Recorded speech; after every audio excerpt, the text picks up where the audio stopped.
Waktu itu sempat beredar juga viral potongan ketika kamu lagi podcast bareng Magda. Oke, ini pertama kali aku speak up sih. Aku belum pernah speak up sebelumnya. Aku melihat bahwa sosok Aldi Taher ini kan dihujat nih. Tapi yang aku pelajari adalah dia sebenarnya orang yang pinter. Aku dikuncin di kamar, gak boleh keluar dari kamar supaya gak ke gereja. Aku pasti kayak nangisnya itu yang kayak parah banget. Muka aku udah biru, terus bola mata hitamku udah hilang, udah ke atas. Dan waktu itu kakekku kasih tangan untuk aku gigit pas keluar darahnya. Aku minum darahnya. Wah, yang collab sama aku cuma boleh Jerome Pauline, cuma boleh Edozel, Captain Vincent. Bangun pagi langsung, likes-ku berapa ya, followers-ku berapa ya gitu.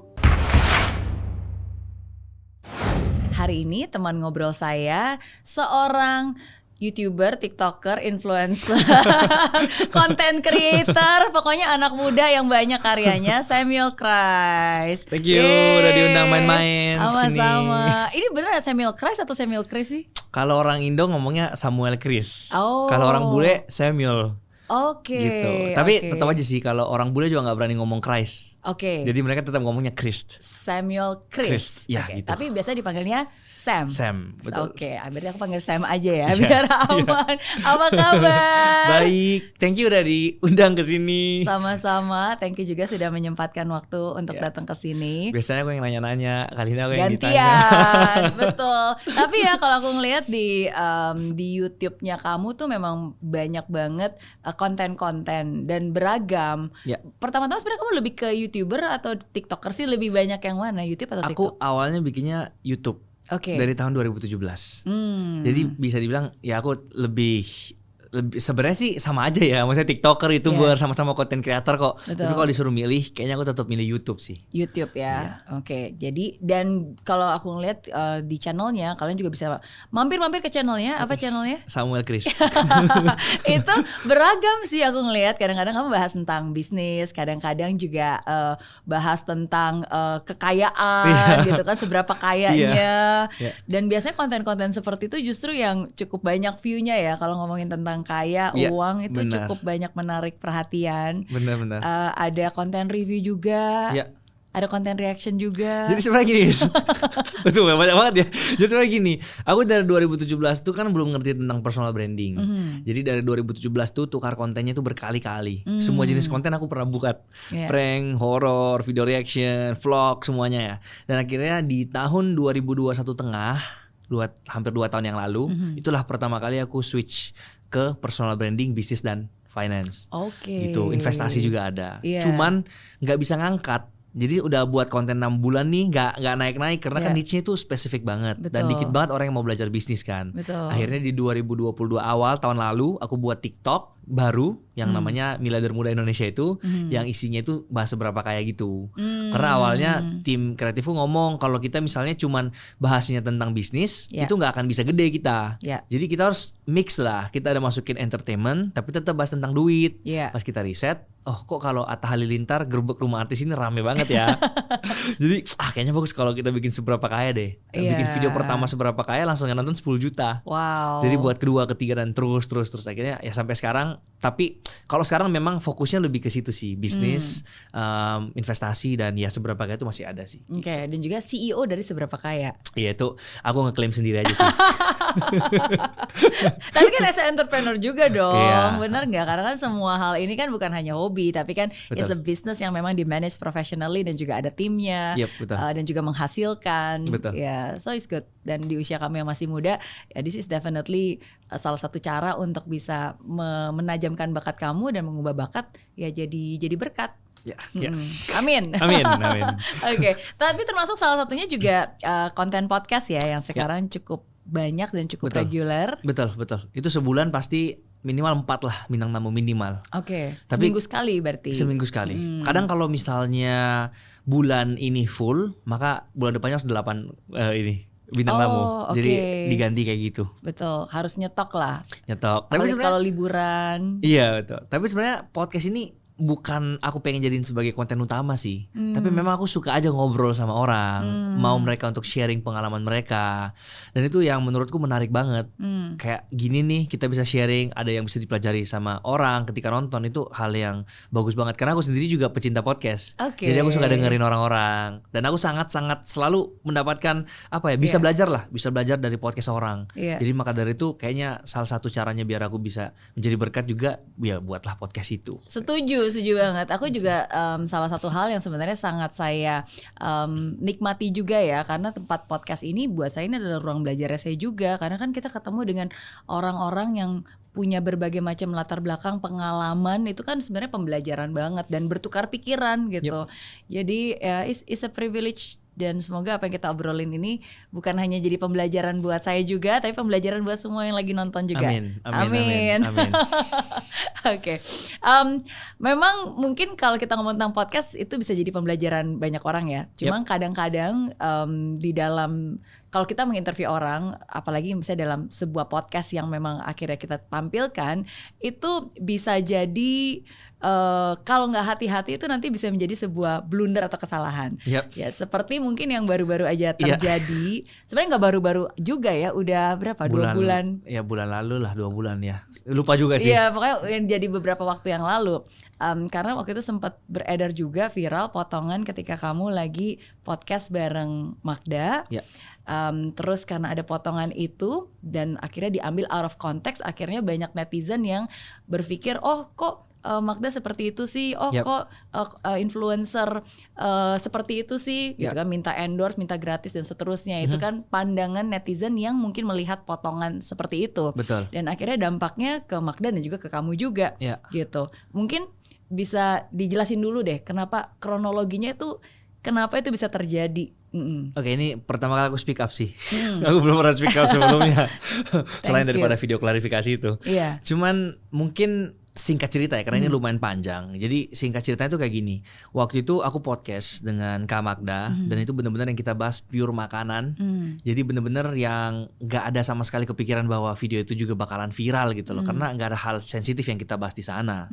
Tapi part itu adalah part yang tim dan aku yang ngedit, dan aku upload di TikTok seperti biasa. Karena untuk mempromosikan sebuah video podcast panjang, itu kita biasanya membagi cuplikan-cuplikan pendek ke dalam, iya kan, 5 video misalnya kayak gitu. Buat jadi short, buat jadi short, betul. Yang diupload ke TikTok, ke IG kayak gitu kan.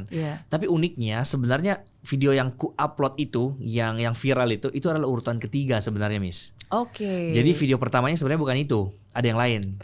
Tapi kan yang pertama kali diupload adalah video fullnya dong. Video fullnya dulu, betul, video fullnya. Kemudian 20 jam setelah itu, nggak 20 jam juga sih, pokoknya beberapa jam setelah video panjangnya diupload, aku upload video pendeknya itu. Nah tapi 20 jam setelah video panjangnya diupload, itu aku take down. Karena kesepakatan bersama lah, videonya udah keburu viral. Video pendeknya aku take down, video panjangnya aku take down. Jadi even belum nyampe sehari video itu. Tapi pada dasarnya video ini, yang video pendek ini harusnya diupload di hari ketiga. Tapi karena aku itu ada tim yang upload ke TikTok, aku nggak tahu kenapa dia pilih itu sebagai video pertama juga. Padahal sebenarnya udah di plan nih, ada berapa potongan? Biasanya ada berapa potongan? Mungkin 5. Kalau di aku 4-5. 4-5. Terus udah dijadwal nih hari ini, besok ini, hari ketiga ini. Tapi nggak tahu kenapa itu dulu yang ke-upload dan itu yang viral.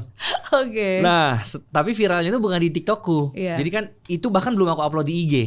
Itu baru di-upload di Shorts dan di TikTok. Tiba-tiba ada yang ngambil cuplikan ini dibawa ke Twitter dengan judul kayak gini. Oh, ternyata food vlogger itu minta makanan gratis ya.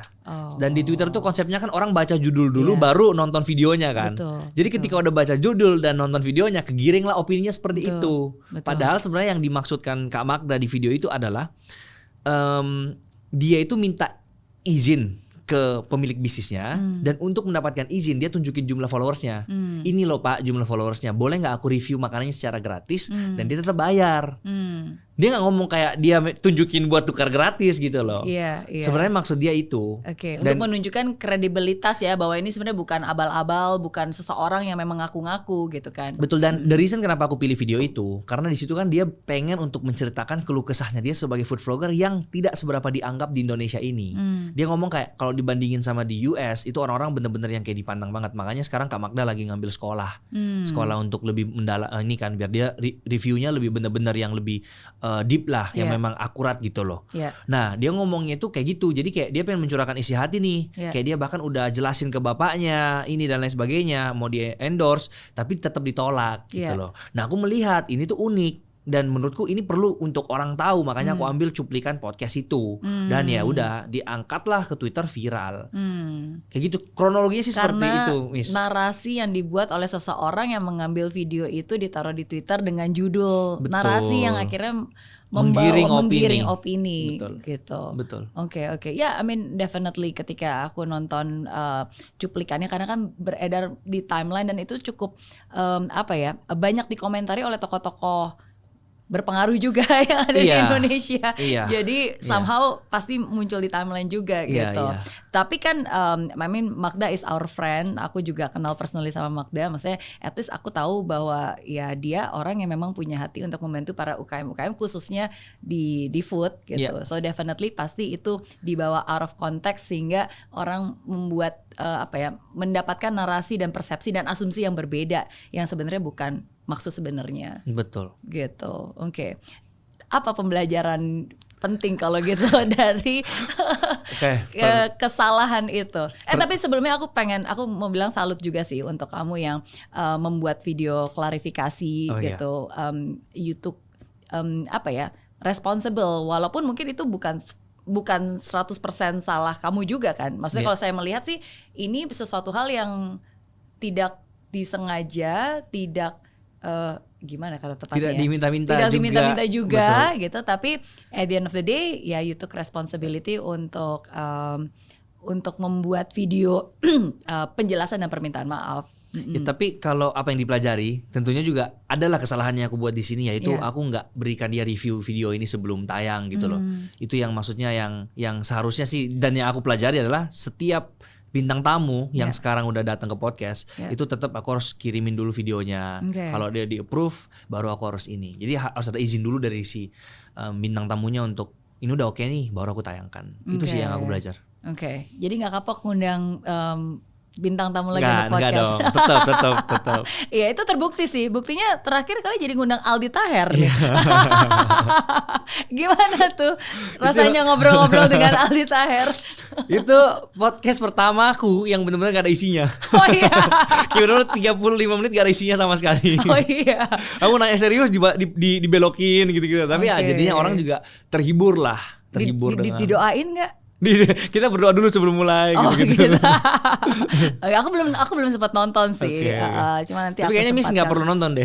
Oh gitu. Karena buang-buang waktu banget.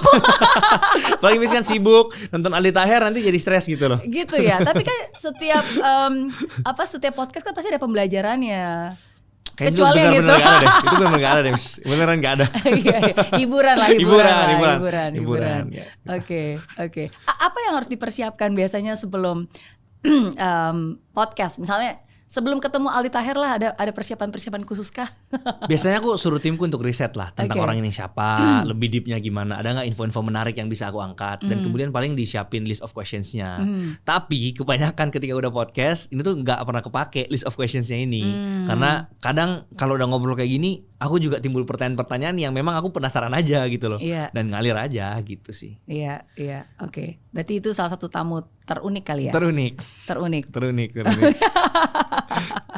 Oke, ntar abis ini aku tonton videonya.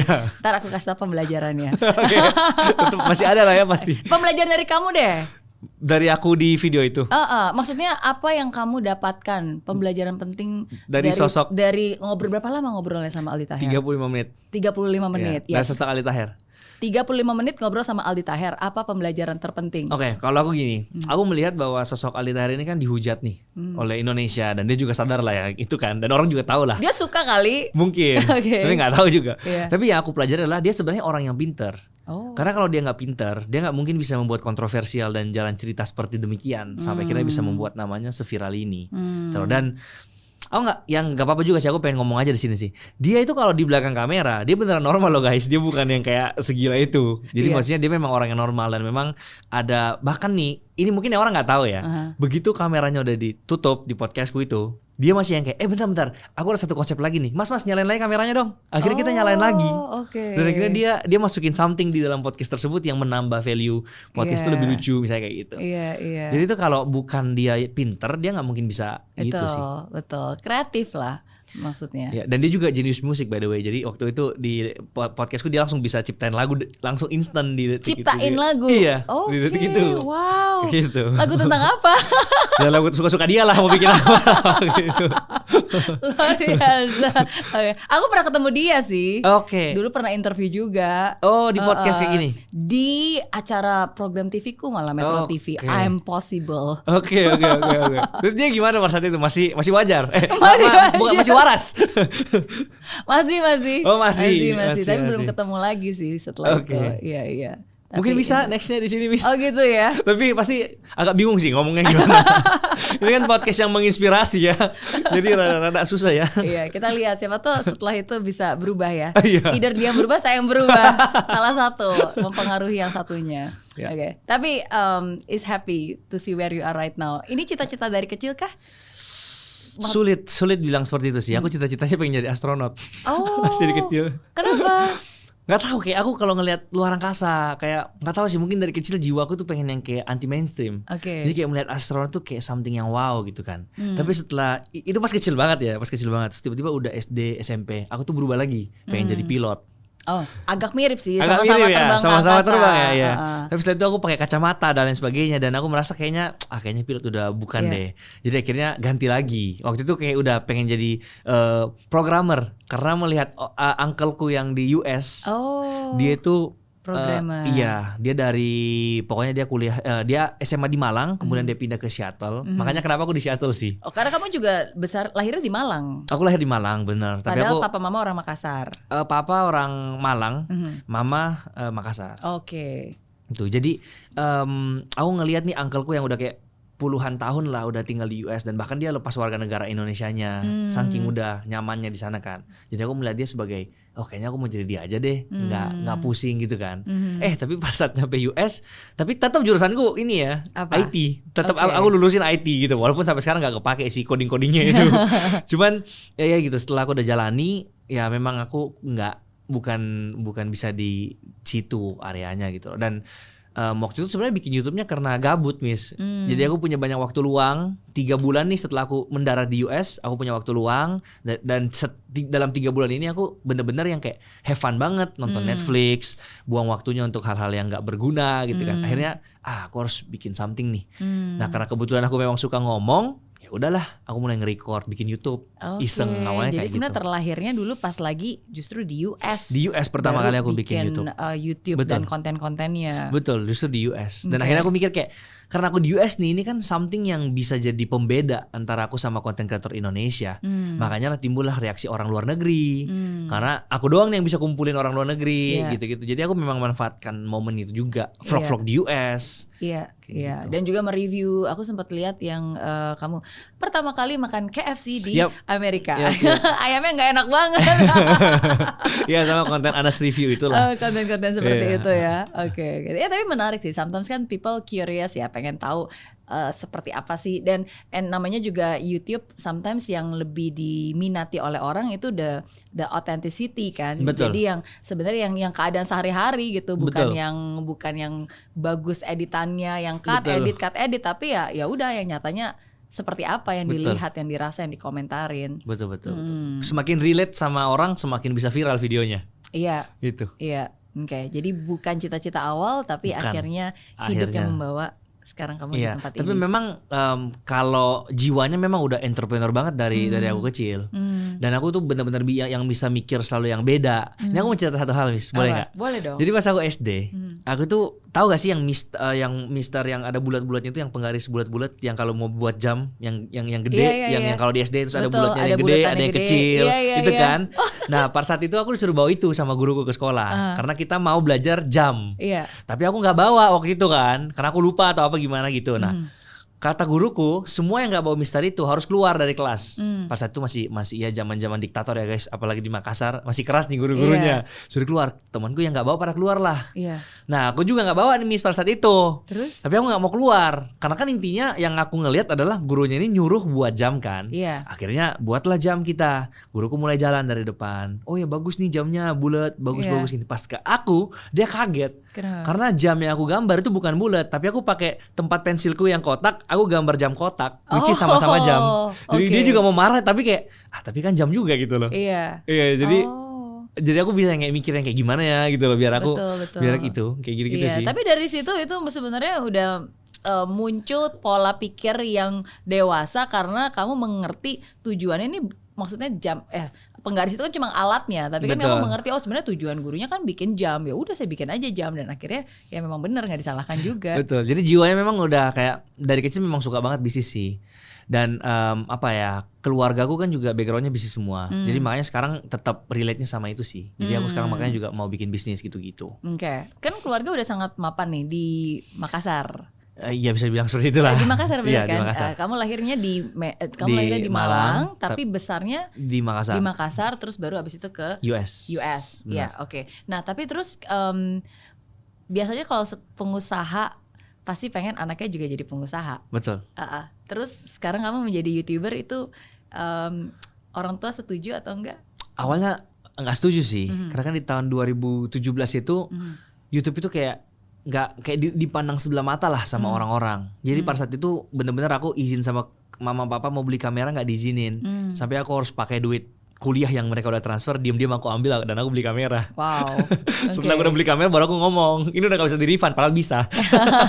Kayak gitu lah. Karena bagi mereka kan itu pikir distraction kan. Kan tujuan kamu ke US kan untuk kuliah, apalagi kan mahal biaya tinggal di sana, biaya kuliah di sana. Betul. Itu yang mereka ngomong, mama kirim kamu ke US buat belajar, bukan buat bikin video-video kayak gitu. Itu yang mereka ngomong beneran pada saat itu. Tapi ya sekarang udah ada hasil dan mereka merasa kayak wah ini malah bisa mempermudah lah jalanku mau ke bisnis, mau ke mana-mana. Sekarang kan udah jauh lebih enak, punya koneksi yang luas dan lain sebagainya. Jadi mereka juga melihat dari sisi sananya sih, yang kayak koneksinya ini. Di sampingnya memang duitnya juga ada gitu loh. Oke.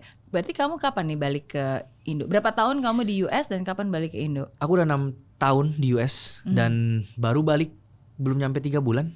Oh, oke. Berarti sebenarnya semua konten-konten yang selama ini diupload yang banyak yang jutaan view itu sebenarnya dari US. Mostly itu dilakukan di US. Betul. Oke. Dan semua timku di Indonesia dan kita sistemnya kirim Google Drive dan semuanya online 100%. Wow, luar biasa. Even sampai sekarang. Remote. Karena timku di Makassar sebenarnya ini, Miss. Jadi aku buatin kantor mereka masuk kantor seperti biasa, ngedit, dan aku kan di Jakarta posisinya. Iya. Jadi semua podcast aku kirim lewat Google Drive juga, karena memang kita udah terbiasa sistemnya online. Oke. Jadi emang sebelum COVID pun kita udah online. Iya. Udah terbiasa online aja. Oke. Tapi kayak yang nge-shoot kamera. Aku sendiri. Oke, terus berarti abis itu baru kamu olah dan kasih mereka. Oh itu nggak mudah loh, karena kan sometimes ketika kamu yang nge-shoot, definitely kan kamu udah ada pemikiran ini editannya seperti apa. Betul. Jadi kan orang yang ngedit harus bisa mengerti bagian mana yang sebenarnya pengen kamu, yang menjadi penting, yang menjadi alur ceritanya kan. Betul ya, tapi mereka pada dasarnya yang paling baru yang kerja di aku itu editorku udah 4 tahun.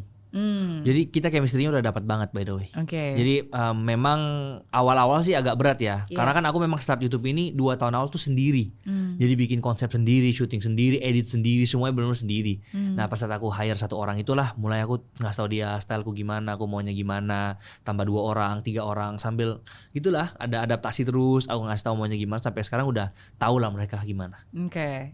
Ya butuh adjustment lah. Ya butuh waktu, proses butuh untuk bisa matchingin nih. Dan menyamakan style kan. Betul, karena kan it's all about personality kan. Maksudnya apalagi kalau itu personality-nya kamu seperti itu, berarti kan tim harus mengerti pesonanya kamu seperti apa. Bahkan fun fact-nya Miss, kadang satu video panjang YouTube itu langsung diedit sama 4 orang yang berbeda, tapi stylenya bakalan sama. Jadi orang nontonnya nggak tahu kalau itu diedit sama 4 orang yang berbeda. Gitu. Tapi memang udah ada formatnya sih Miss. Jadi mereka udah tahu. Oke, that's good. Salam buat editor-editor yang di Makassar. 6 tahun di US, sekarang baru di Indonesia 3 bulan. Yep. Apa yang berbeda dan apa yang masih tetap sama dari Sam sebelum dan di US dan sekarang di Indo. Oke. Ini aku mau ceritain tapi rada malu sebenarnya sih Miss. Tapi nggak apa-apa lah, ini juga nggak ada yang tahu ya. Aku tuh ini yang ya aku udah ngomong berkali-kali sama followersku, kayak aku memang lahir di keluarga yang privilege banget. Jadi aku sangat-sangat dimanja, apapun yang aku mau ada, dan itu yang membuat karakterku menjadi buruk. Karena dari kecil kalau aku mau apa, aku nangis dikit udah ada di depanku Miss. Wow. Iya. Jadi dulu pokoknya aku mau BlackBerry yang paling mahal aku nangis dapat gitu-gitu terus. Mau dulu kan PS1 baru keluar langsung ada PS2 gitu-gitu loh. Jadi itu yang membentuk aku menjadi pribadi yang sangat manja. Even ini, aduh aku mau cerita tapi aku oke lah. Dulu pas aku SMA, ini kalau teman-teman SMA aku nonton sih. Ini aku belum pernah cerita di mana-mana by the way. Dulu pas aku SMA itu kalau pagi-pagi kan aku bangunnya telat nih selalu karena ya gitulah ya. Aku tuh bisa yang sampai pagi-pagi cek sosial media, main handphone gitu-gitu. Itu ada mbak yang pakein aku kaos kaki dan ada yang suapin aku. Jadi 2 mbak di kiri dan di kanan. Saking separah itu aku dulu. SMA.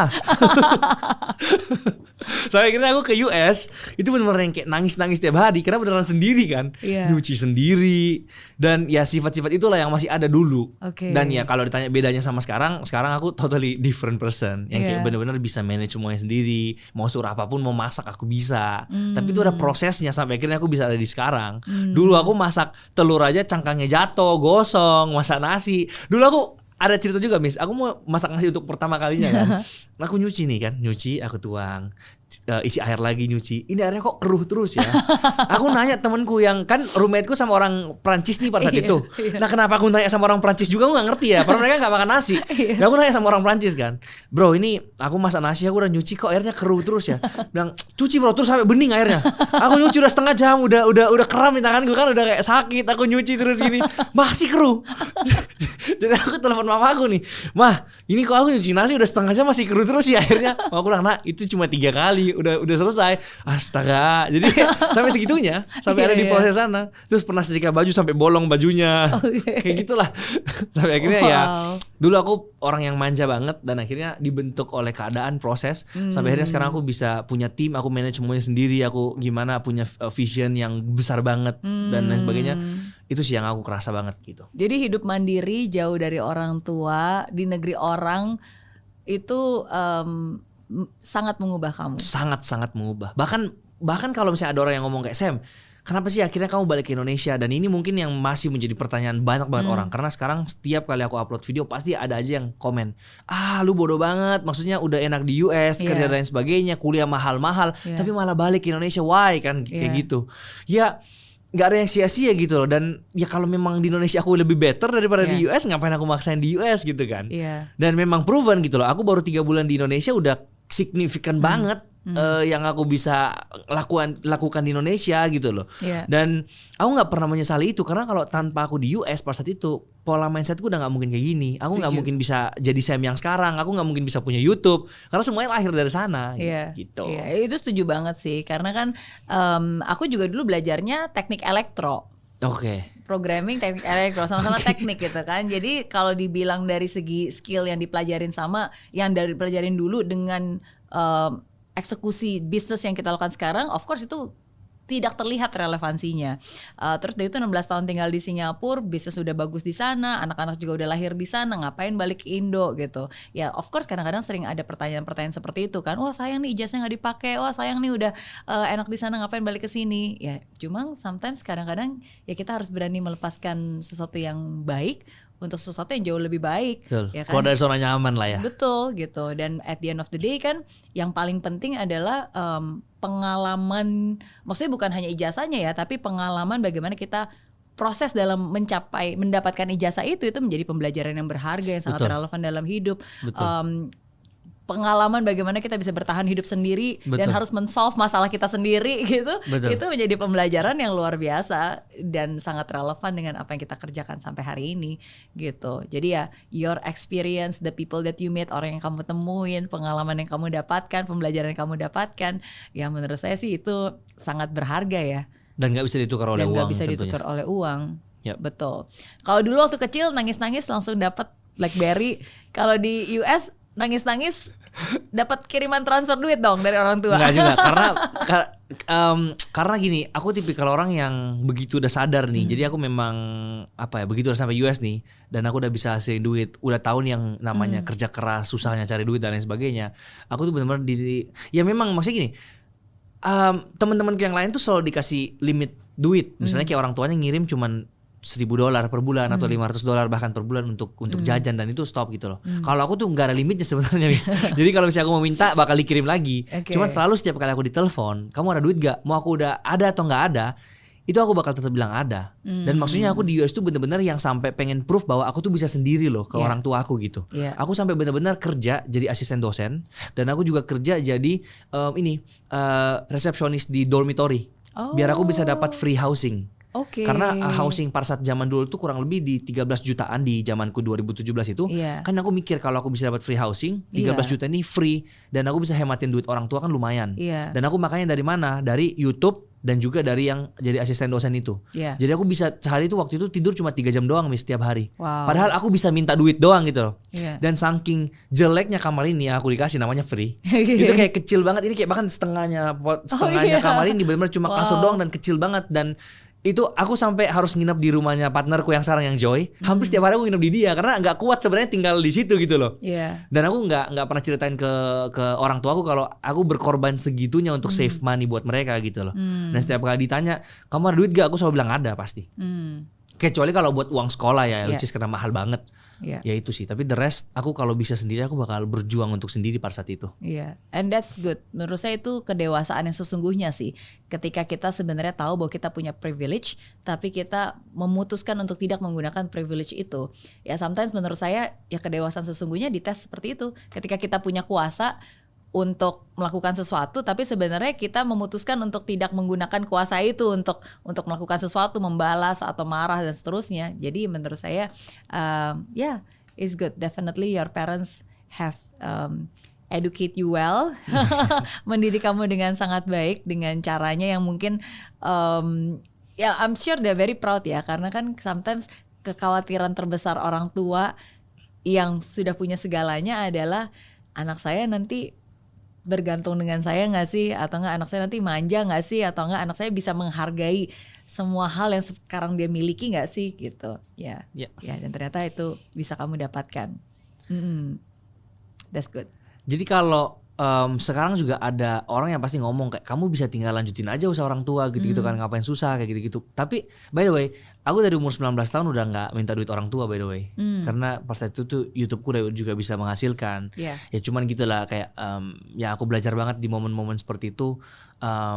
Aku bisa hasilkan duit banyak banget, tapi aku juga spend banyak banget karena nggak ngerti tentang financial waktu itu kan. Dan akhirnya sekarang baru udah ngerti caranya manage uang tuh seperti ini. Tapi anyway di momen itu memang pas saat aku umur 19 tahun udah kayak bener-bener yang nggak mau untuk ambil duit orang tua lagi sih. Dan ya sampai sekarang kayak gitu. Mandiri dan independen lah.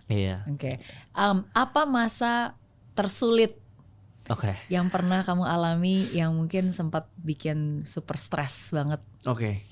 Itu terjadi di tahun 2019 yang pada saat itu aku udah ngerasain duit. Jadi Februari sampai Juni aku ketemu dengan konten review itu yang video reaction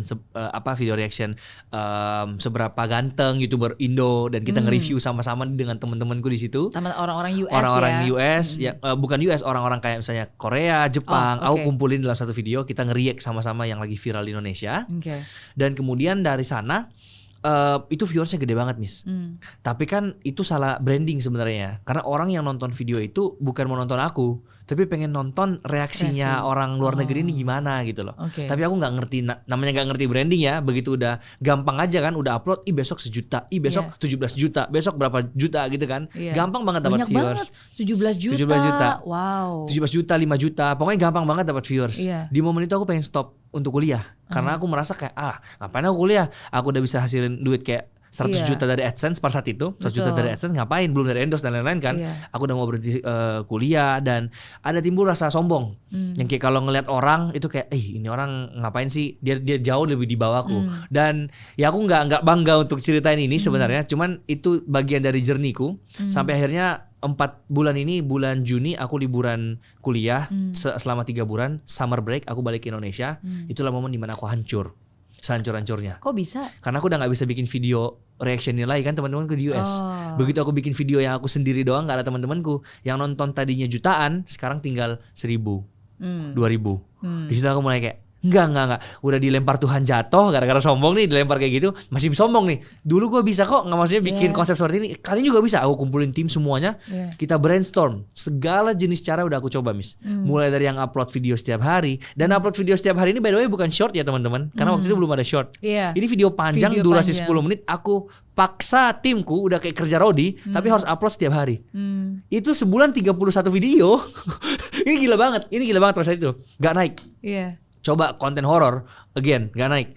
Prank gak naik, semua jenis. Dan aku mulai ngikutin konten-konten orang yang lagi viral. Contoh misalnya Fadil Jaidi prank papanya, aku prank mamaku. Sempat ada di momen seperti itu. Dan gak naik. Dan ini diproses ini selama 2 tahun, Miss. Ini masa-masa dimana aku depresi banget. Yang kayak udah dapat duit banyak banget, tiba-tiba aku habisin untuk beli hal yang enggak, beli baju branded, jam tangan, mobil dan sebagainya. Tiba di masa-masa sulit seperti ini, aku nggak bisa bayar gaji tim, sampai aku harus pecat 1 orang gara-gara memang udah nggak mampu bayar, dan sisanya dibayarin papaku. Kalau nggak ini nggak akan mungkin bisa jalan gitu loh pas saat itu. Nah di momen ini kan tahun 2019, 2019 lah mulai transisi, aku balik ke US lagi nih, dan COVID datang. Benar-benar udah yang di lockdown gitu-gitu, benar-benar nggak bisa bikin konten bareng teman-teman lagi. Jadi hancur karirku, hancur-hancurnya sampai 2 tahun. Di momen itu juga aku yang sempet di tahun 2020 nih. Akhir itu masih suram banget nih, YouTubeku nggak naik sama sekali. Yang awalnya aku pulang Indonesia di 2019 ini ada yang minta foto, sampai 2020 benar-benar hilang dari peradaban, gak ada yang kenal aku 1 orang pun. Sampai 2020 akhir yang aku mau Natal pun itu nggak bisa Natal gara-gara aku kena COVID dan aku hampir mati. Karena itu 2020 akhir. Itu benar-benar orang belum ada vaksinnya, dokter pun masih bingung ini obatnya mau dibawa kemana. Dan kamu di US waktu itu. Dan aku di Indonesia untungnya, karena udah online kan pada saat itu. Tapi justru di Indonesia makin lebih parah. Karena masih benar-benar orang yang kayak bilang ini ngapain gitu loh. Tapi justru di dalam titik-titik gelap seperti inilah pertama kali aku belajar yang namanya investasi dan bisnis. Karena aku di lockdown di kamar selama berapa hari waktu itu ya, 21 hari mungkin. Gara-gara COVID. Gara-gara COVID. Dan dulu tuh pokoknya sekarang udah enak kan, COVID 5 hari setelah COVID ini udah boleh keluar kan. Orang udah ngerti, dulu harus dites sampai benar-benar negatif baru boleh keluar.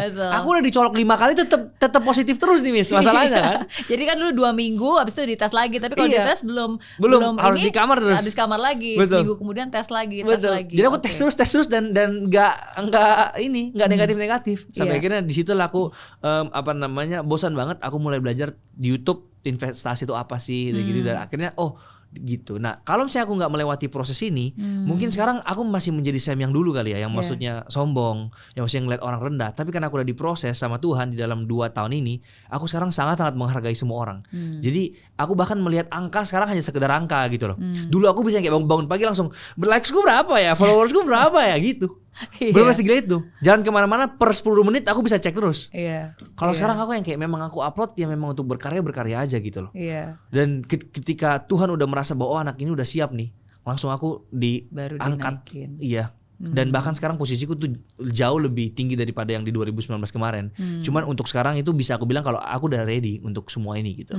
Bahkan sekarang kalau ada konten kreator kecil yang bahkan masih mulai tanya aku bakal sharing apa yang aku tahu, cara bikin video viral gimana. Dan bahkan kalau mereka mau collab, aku pun juga layani gitu loh semuanya. Dulu yang collab sama aku cuma boleh Jerome Pauline, cuma boleh Edozel, Captain Vincent, yang gitu-gitu doang. Berdasarkan angka ya. Jadi kalau yang nggak ngeliat wajah ini angkanya berapa? Kalau yang di bawah udah nggak mau sama kamu, siapa sih kamu?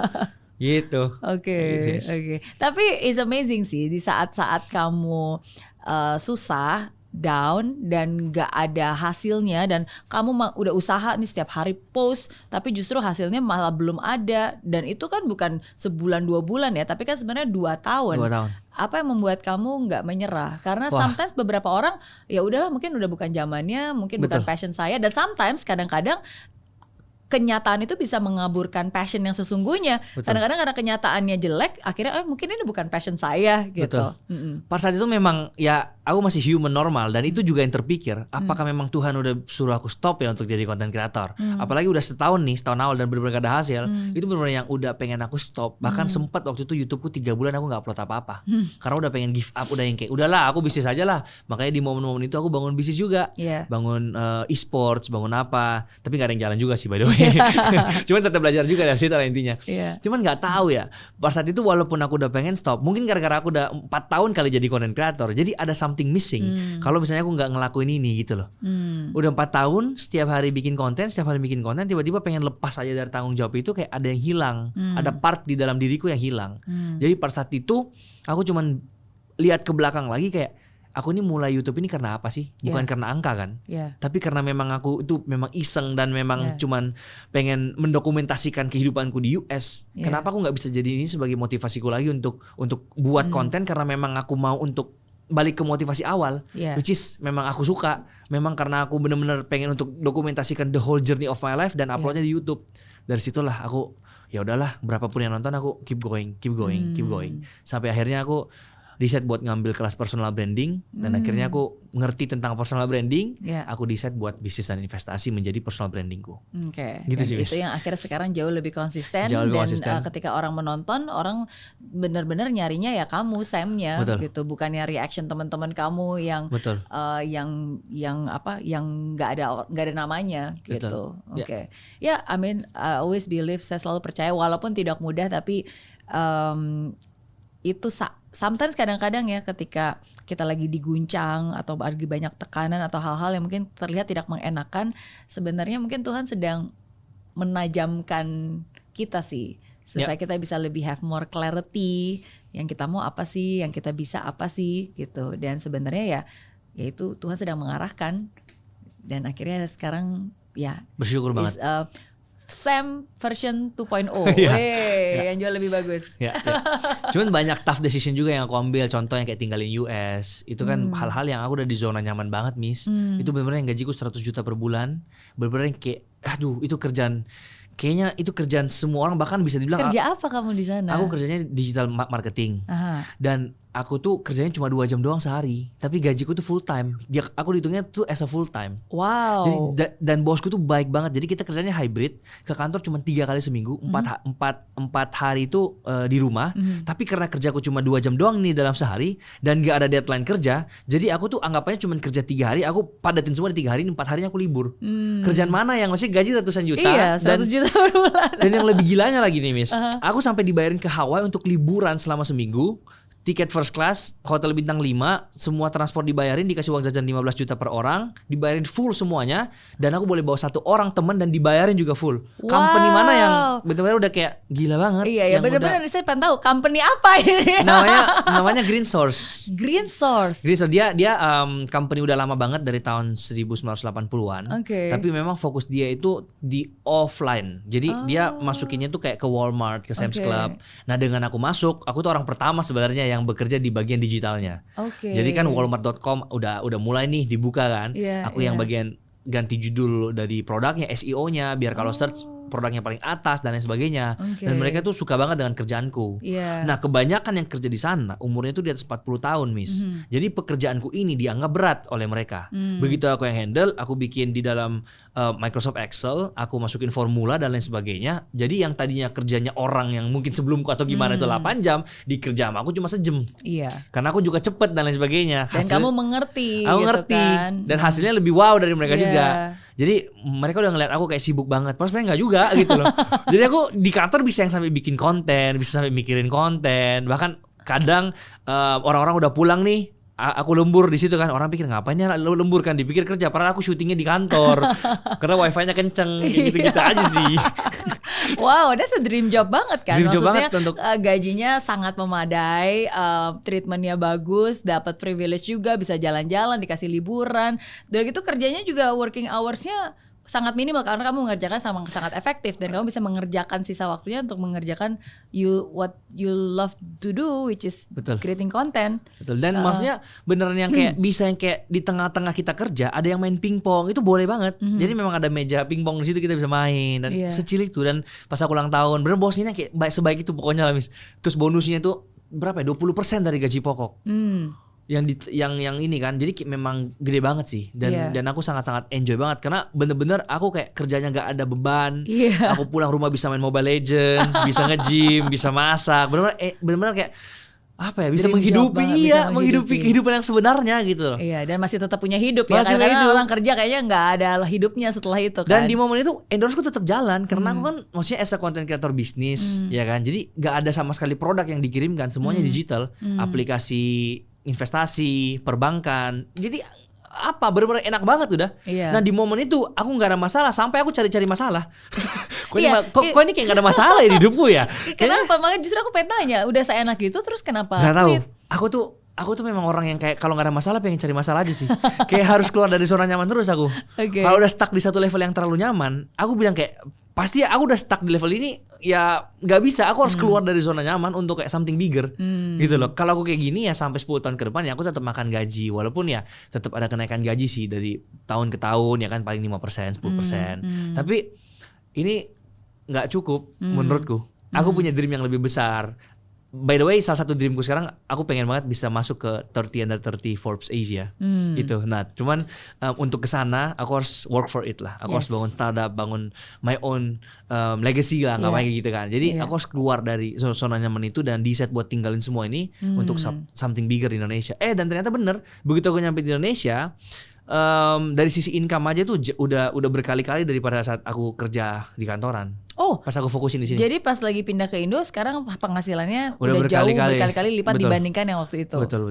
Karena aku sekarang pertama udah keluar dari manajemen agensiku yang lama dan sekarang ini aku udah sendiri. Jadi aku di-handle langsung sama timku sendiri lah ya. Jadi kita yang approach brand secara aktif sekarang. Jadi udah nggak nunggu bola lagi, anggapannya kayak gitu. Dan aku ada membuat sebuah journey kehidupanku selama seminggu yang aku udah take dari day 1, day 2, day 3 yang aku setiap kali meeting aku bawa kameranya kemana-mana, cara aku negosiasi. Dan by the way video ini juga bakal tayang juga kok di mana namanya di YouTubeku soon. Itu aku dalam perdana berarti yang atau udah? Belum tayang, tapi kayaknya bentar lagi tayang. Itu dalam seminggu ini Miss, aku hasilkan 250 juta. Seminggu. Wow. Jadi memang maksudnya bisa gitu, as a content creator bisa. Nah itu semua cara-cara aku tuh gimana, aku udah tunjukkan ke dalam, didokumentasikan lah. Di dalam itu, betul. Kayak caranya hasilin duit itu tuh as a content creator nggak segampang itu. Bukannya kayak cuma tidur, tiba-tiba buka WA, Kak boleh endorse gak? Nggak segampang itu. Iyalah, tetap harus ngetok pintu. Harus kita yang cari, dan itu yang mereka butuh tahu, dan itu yang akan aku dokumentasikan as a sebuah video baru nanti. Tapi of course ini kan prosesnya tadi melewati jatuhnya dulu kan, karena ketika kamu memutuskan untuk pindah dari US ke Indo pun itu pun juga berat waktu itu juga. masih ada transisi masih masa-masa transisi yang 2 tahun kegelapan, AdSense-nya sangat turun jauh. Itu kan berarti masa-masa setelah kamu quit atau in between? Belum. Jadi waktu itu masih masa transfer dari college ke university. Jadi aku baru kerjanya itu di US baru 2 tahun sih. Jadi baru 2021 aku start kerja. Itu kan 2019. Jadi memang masih kuliah pada saat itu. Iya. Ya berarti ya memang kamu orangnya embrace challenge ya. Karena walaupun memang udah nyaman tuh, akhirnya kan tetap aja mau mencoba sesuatu hal yang I want to do more, I want to dream bigger gitu. So Miss, aku pengen mau sampaikan mumpung aku di podcast ini, dan maksudnya ini podcast yang cukup besar lah ya. Jadi gini, aku pas pulang dari Amerika ke Indonesia sekarang, aku tuh selalu kesel sama orang-orang yang di jalanan nih, sama orang-orang Indonesia di jalanan. Karena mungkin aku nggak tahu ya, kalau di US kan benar-benar yang rapi banget ya. Yang kalau kita udah send ke kanan, misalnya nih kita posisinya di jalur tengah mau belok kanan, otomatis kita kan minggir satu gini kan. Nah kalau di US itu kita udah send kanan, orang belakang itu akan kalau udah deket dia tuh akan ngerem gitu loh. Jadi kita yang belok. Sedangkan di Indonesia tuh kebalikannya Miss. Ini mobil udah jauh banget nih, masih jauh banget. Begitu lihat aku mau send ke kanan, dia malah ngegas. Untuk nggak kasih aku lewat di depannya. Jadi aku tuh sempat mikir gitu loh, kayak ini tuh cuman beda beberapa detik. Dan kalau aku di depanmu emang kenapa gitu loh. Apakah tiba-tiba semuanya jadi berubah atau gimana kan? Dan pernah ada satu kisah, aku bener-bener baru turun dari pesawat mau menuju bandara, itu kan kita naik bus biasanya karena jauh jaraknya kan. Ada bapak-bapak udah naiknya tuh ke busnya duluan. Kalau duluan kan artinya kamu harus ke belakang. Maksudnya maju biar orang lain bisa masuk lebih banyak gitu loh. Ini dia maksa ngotot harus pegang itu di depan situ. Aku aku ngerti tujuannya biar bisa turun paling pertama kan. Tapi kenapa? Gara-gara itu buat sampai kacau, semua itu jadi kacau, Pak. Sampai petugasnya, Pak, tolong Pak, masuk Pak. Enggak, maksa banget. Sampai aku yang kayak sampai aku masuk ke paling belakang, sengaja di paling ujung pojok, udah paling belakang, aku timer, Begitu pintunya dibuka, aku timer berapa detik sih aku telat untuk turun dari bus. Ternyata cuma 30 detik. Emang 30 detik bisa berubah apa gitu loh. Kenapa harus maksain gitu? Jadi ya yang aku pengen sampaikan adalah mindset seperti ini yang harus dirubah gitu loh. Kayak jangan terlalu apa ya, kayak kenapa sih harus kayak buru-buru, bahkan ada yang sampai nggak mau ngantri misalnya. Orang ngantri harus diserobot dan lain sebagainya, itu kenapa gitu loh. Itu yang harus dirubah sih buat yang penonton ini. Iya, sometimes it's just different culture sih. Karena ketika aku balik dari Singapura sekarang ke Indo, sampai saat ini pun juga kadang-kadang aku pernah ngalamin, tapi bedanya kalau kamu tadi pas lagi nyetir mobil ya, kalau aku tuh biasanya pas lagi di toilet. Karena kan kalau lagi toilet itu kan biasanya kalau ada antrian, kalau dulu di Singapura kita tuh ngantrinya bukan di depan biliknya. Oh iya. Ngantrinya tuh ya kamu soalnya kalau cowok nggak tahu deh ada bilik-bilik yang ngantri kayak. Jadi kan biasanya ngantrinya ya di ujung terus ke belakang. Jadi siapapun juga yang available masuk ke situ gitu. Nah, sometimes kadang-kadang kalau udah pertama ya udah saya ngantri di situ. Tapi karena mungkin orang nggak tahu, jadi begitu tiba-tiba datang rombongan langsung tuh mereka ke depan ke bilik-bilik. Oh, ini kan antriannya ini gitu, bukannya di depan. Tapi pernah aku kayak mungkin mereka nggak tahu aja. Pernah aku kayak ke theme park di Indonesia atau di mana gitu. Bahkan sampai mungkin karena terlalu penuh nih antrian di cewek, si cewek ini masuk ke toilet cowok gara-gara udah kayak kenapa gitu. Aku sampai kayak kadang juga kayak aku sampai kaget loh, aku lagi kencing kayak lah kenapa ada cewek ada di sini. Gitu cuman ya udahlah. Iya.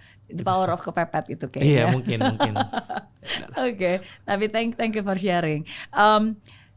What is your most spiritual experience yang pernah kamu alami? Wow, ini juga something yang maksudnya panjang banget kalau aku mau ceritain sih, Miss. Jadi aku tuh dulu bukan Kristen. Jadi aku agama seberang lah ya, aku nggak bisa sebut juga exactly apa. Tapi intinya aku agama seberang yang membuat aku tuh pada saat aku lahir dulu, gimana ceritanya? Pokoknya pas saat aku lahir, aku tuh diserahkan sama, karena mamaku ini udah Kristen lah ya, diserahkan sama gereja pemberkatan, ya kan. Tapi pas saat aku dibawa ke Makassar, aku tinggalnya sama kakek, aku juga dibawa ke tempat ibadah yang lain untuk didoakan juga, kayak gitu. Jadi pada saat aku SD, itu tuh aku setiap malam itu pasti dadaku panas. Atau kayak merasa kayak nggak tenang gitu loh. Dan ada satu hal wajib, satu benda wajib yang selalu pasti aku bawa kemana-mana dan ini harus ada. Itu boleh aku sebut sih mereknya, baby kolon yang harum itu, yang biasa kayak alkohol. Itu biar apa? Itu kalau dituang di dadaku terus dikipas itu dingin. Adem. Ada sensasi dinginnya. Biar aku bisa tidur. Dan setiap jam 12 malam sampai jam 1 subuh aku pasti kayak nangisnya itu yang kayak parah banget. Kayak ada yang gangguin gitu loh pasti.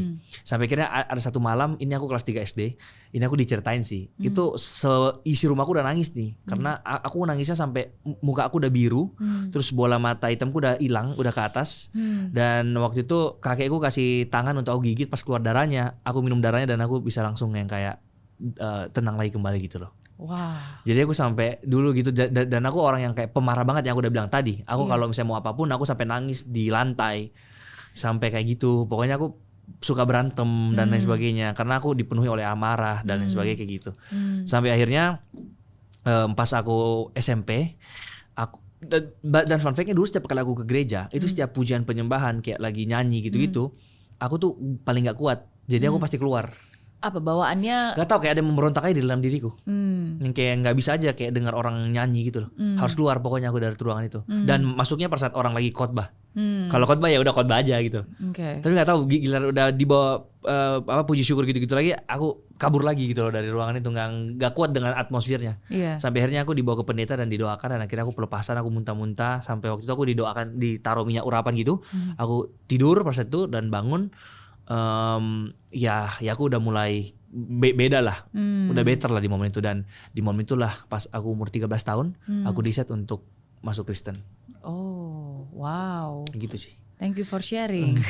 Dan setelah itu berarti you find peace. Dan setelah itu lebih merasa damai di dalam hati. Setelah itu makanya banyak banget orang yang nanya aku, kenapa sih kamu pilih Kristen sebagai agamamu? Ya aku selalu ngomong kayak, aku pilih Kristen ini bukan karena paksaan oleh orang-orang. Bahkan pada saat aku dibaptis pun gak ada satu orang pun dari keluarga aku yang temani aku. Karena aku saking waktu itu ya, aku dikuncin di kamar, gak boleh keluar dari kamar supaya gak ke gereja. Jadi aku gak boleh ke gereja pas saat itu. Dikunci kamar oleh orang tua? Kakek. Oh oke, karena memang berbeda agama ya. Berbeda. Tapi sekarang untungnya kakekku udah bisa memberikan aku kebebasan karena aku juga udah dewasa kan. Tapi pada saat itu ini real story. Jadi kayak aku mau ke gereja pun nggak boleh. Jadi pada saat itu aku yang mau dibaptis itu harus kayak minta pegawaiku untuk anterin aku naik motor. Alasannya mau dibawa ke tempat les. Dan aku datang nih ke si pendetanya kan. Pak, aku mau dibaptis sih Pak. Dia masih yang kayak, oke, jadi kita harus konseling dulu ya. Maksudnya kamu tuh harus ngerti dulu. Maksudnya kenapa kamu harus dibaptis? Karena kan dia lihat bocah 13 tahun tiba-tiba minta dibaptis, kenapa kan? Gitu kan. Terus ditanya, kamu ini karena paksaan orang tua atau disuruh siapa kamu baptis? Aku cuma ngomong kayak gini, Miss. Aku kesini Pak, nggak ditemenin sama satupun keluarga aku, dan aku kesini tuh sembunyi-sembunyi hanya untuk mau dibaptis doang ini. Aku sampai kabur dari rumah untuk dibaptis. Dia langsung udah kayak, ya udah, ayo langsung baptis.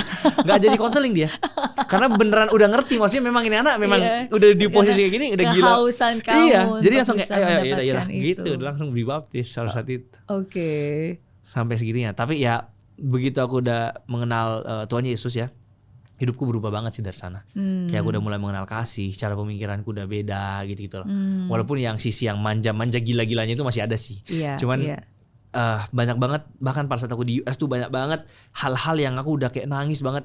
Kayak misalnya aku mau masuk ke universitasku ini aja, yang di University of Washington ini menurutku suatu mujizat, Miss. Karena aku satu-satunya orang Indonesia yang ada di jurusanku di angkatan itu.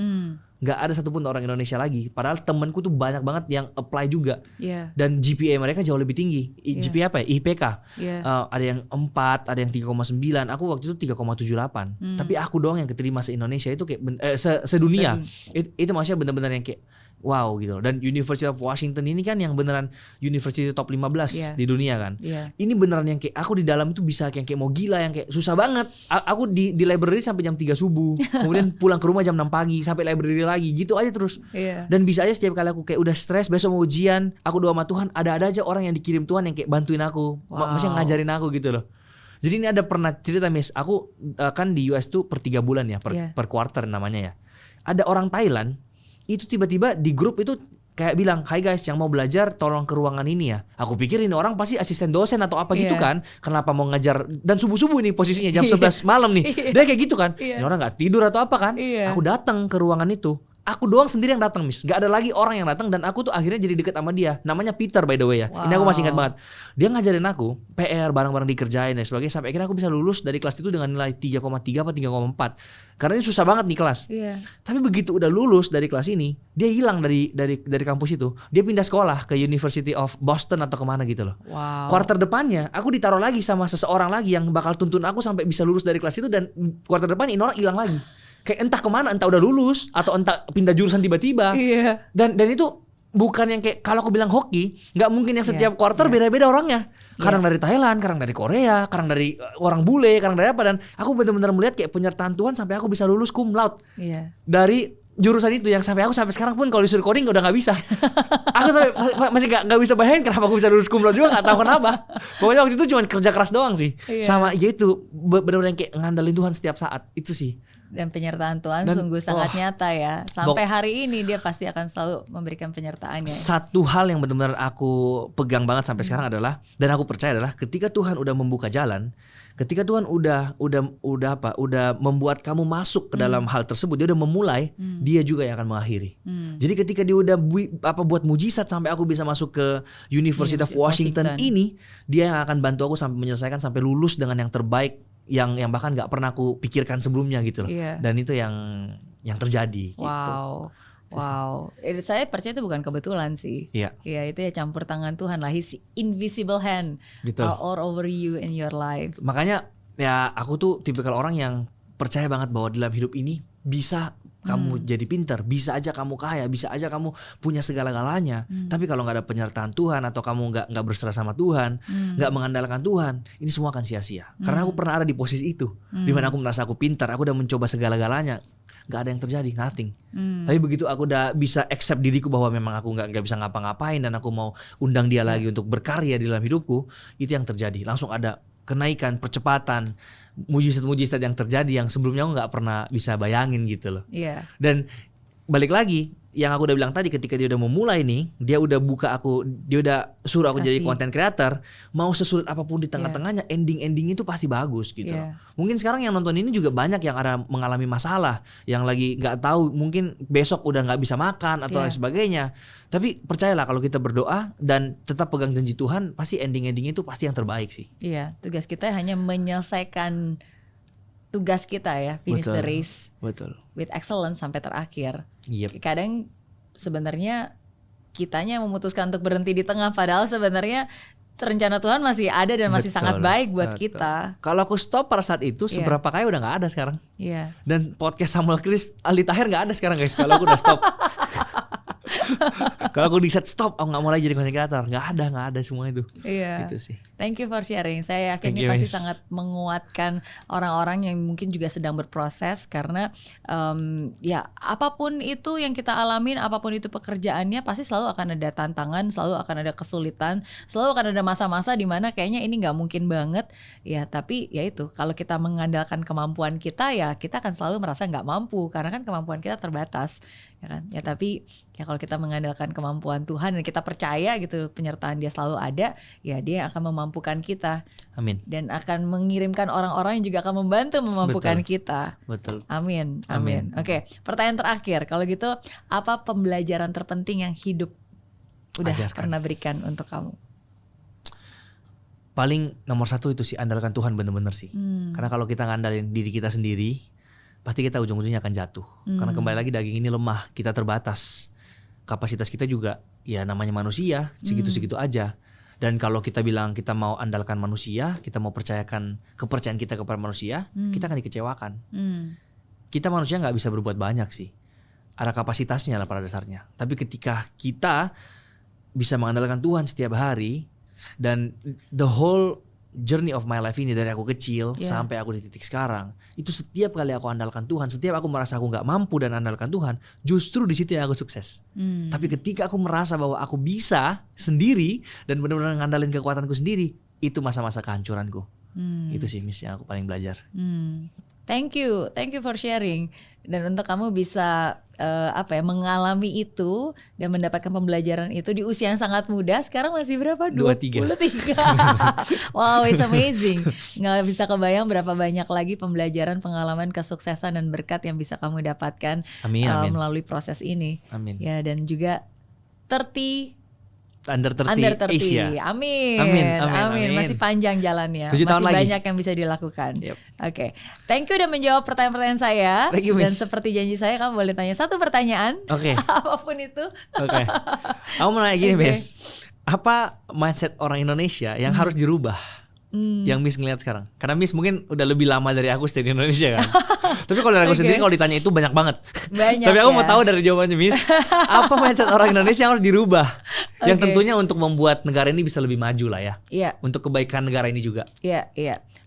Kalau ada satu, menurut saya, take ownership and take responsibility, itu penting sih. Karena beberapa mindset yang salah yang sebenarnya aku seringkali melihat, which is manusiawi sebenarnya, tapi mungkin itu seringkali menjadi pembenaran, itu ya mindset BEJ, blaming, excuse, sama justify. Ini yang paling sering kali terjadi, yaitu blaming.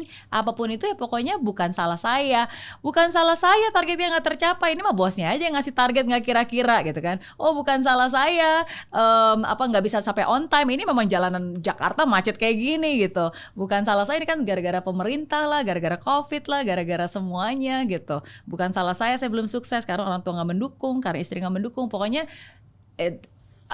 mindset of just blame the situation just to make you feel better gitu. It's not your fault gitu kan. Dan bahkan kadang-kadang blaming ini kan menjadi victim mindset kan. Saya cuma korban, bukan salah saya, bukan saya mau juga. Yang kedua, excuse. Ini banyak banget sih. Banyak banget ya kan. Iya, bilang wah zaman ini susah cari kerja. Tapi begitu dikasih kerjaan, gajinya cuma segini doang mah, saya nggak mau jadi budak katanya budak korporat gitu kan. Atau enggak, ya udah kalau gitu jadi pengusaha, tapi pengusaha saya nggak punya modal. Ya kan, ya udah kalau gitu pengusaha nggak punya modal, udah kamu jualan dulu aja jadi reseller atau nggak jualan apa. kalau gitu saya nggak mau jadi jualan-jualan, gengsi dong, ya kan? Atau saya nggak bisa untungnya jualan. kecil, apalah. Iya, Semuanya bisa ada alasan. Selalu ada alasan. Ya, betul. Selalu ada alasan kan? Betul. Iya, jadi ya itu salah satu hal yang saya sering kali lihat, amati dan itu cukup banyak sebenarnya. Nah, itu yang harus dirubah oleh orang Indonesia. Itu harus dirubah definitely. Betul. Dan yang ketiga, justify. Yep. Melakukan pembenaran. Ya kan, yang pembenaran yang pada akhirnya itu sebenarnya nggak baik gitu. Pembenaran yang misalnya ketika kita ngelihat orang misalnya kayak Samuel sukses gitu kan, sharing di podcast ini, ya dia mah bisa gitu karena kan orang tuanya juga kaya, buktinya bisa sekolah di luar negeri. Mau sesusah-susah orang mah kalau udah bisa sekolah di luar negeri mah nggak akan sesusah kita yang ada di Indonesia gitu kan. Ataukah pembenaran ya memang nasibnya udah seperti inilah, bisa dibuat apa gitu ya, dan hal-hal seperti itulah. Jadi pembenaran yang sebenarnya itu adalah pembodohan untuk diri kita sendiri kan, yang akhirnya membuat kita nggak bisa maju, nggak bisa bertumbuh gitu. Nah jadi biasanya ini sih yang 3 paling alamiah seringkali terjadi. Setuju. Yep. Dan ya itu yang membuat susah untuk maju, susah untuk bergerak. Pasti mereka banyak banget belajar lah, dan semoga apa yang kita sampaikan juga untuk kebaikannya banyak orang yang mungkin masih belum sadar, tapi semoga dengan menonton podcast ini bisa tersadarkan lah. Amin. Nah itu kunci dari perubahan adalah kesadaran. Sadar dulu. Kalau belum sadar nggak tahu apa yang bisa dirubah kan. Betul. Gitu. Iya. Thank you sekali lagi. Thank you juga Miss. Thank you udah ngundang aku di sini. Sama-sama. Aku senang juga bisa ngobrol-ngobrol dan tahu lebih banyak juga tentang Sam, tentang karya-karya kamu juga. Ini termasuk salah satu anak muda yang menggunakan sosial media untuk bisa menghasilkan dan meningkatkan bisnisnya. Itu satu hal yang luar biasa dan salut banget. Dan semoga lebih banyak lagi anak-anak muda di luar sana yang juga memanfaatkan sosial media untuk kebaikan. Pastinya. Ya. Hal positif tentunya. Untuk kemanfaatan juga. Dan untuk mendapatkan cuan. Bisa banget kan? Bisa banget. Iya. Makanya kan banyak yang bilang sekarang mah gampang banget, kalau mau viral tinggal bikin kontroversi aja. Mungkin buat cewek-cewek tinggal joget-joget yang seksi-seksi misalnya kayak gitu kan viral. Tapi aku bisa proof ke kalian bahwa untuk menjadi viral, untuk menjadi terkenal, punya engagement yang tinggi, bisa kok ada jalur positif. Jerome Pauline juga melakukan itu juga di positif kok. Dan aku juga salah satu yang masih di jalur ini kok gitu loh. Gak perlu sampai kontroversial yang sampai memang sengaja cari masalah, berantem, bikin skandal dan sebagainya, enggak gitu loh. Betul. Jadi semoga yang nonton ini bisa ini sih. Amin. Dan itu juga salah satu alasan kenapa kayak tahun ini saya bikin Mary Riana Entrepreneur of the Year Award, dan salah satu kategorinya adalah social media. Karena banyak orang yang memang menggunakan social media untuk memaksimalkan bisnisnya, ya, dan membuat karya, dan akhirnya bisnis bisa bertumbuh, cuan juga bisa bertambah, dan tetap positive impact, gitu, ya. Jadi thank you buat yang penasaran apa yang saya omongin tadi, cek aja di websitenya maryrianaaward.com, dan kamu bisa daftar di sana juga. Aku aja udah daftar guys, wajib, kalian harus ikutan. Thank you again for sharing. Sukses terus. Abis ini aku tonton video Alita. Oke, thank you.